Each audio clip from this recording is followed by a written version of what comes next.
մեր ՆԳՆ փոխնախարարին մի քանի հարցեր ուղեմ կապված վերջի շրջանում Արաբկիրի աղմկահարույց կրակոցներ, Էրեբունու կրակոցներ, լավ ի վերջո հետևություններ անում է ներքին գործերի նախարարությունը, այս ամեն ինչը ինչի հետևանք է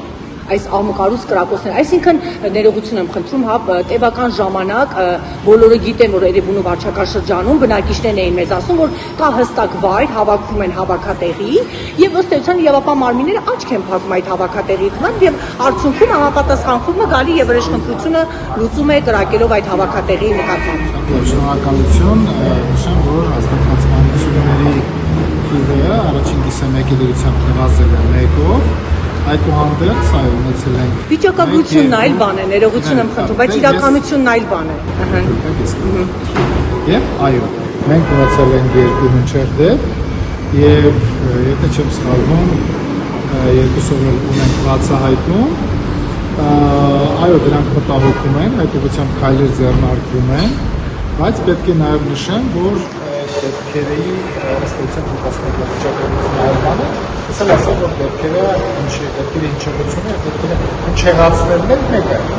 Դեռ մենք մտահոգված ենք եւ շարժվում ենք առաջ։ Ազատումներ եղել են, Կոտայքի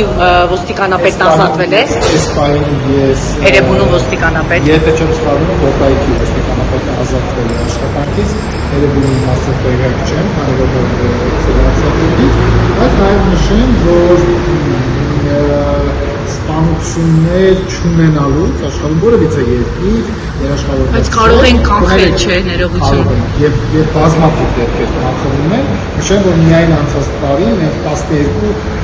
սպանություն ենք կանխել եւ նրանք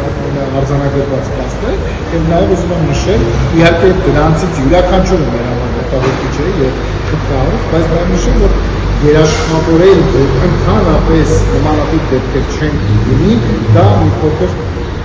բարդ է, քանի որ աշխարհի ցանկացած երկրում տեղի ունենում նմանատիպ դեպքեր։ Իհարկե, ոստիկանությունը իր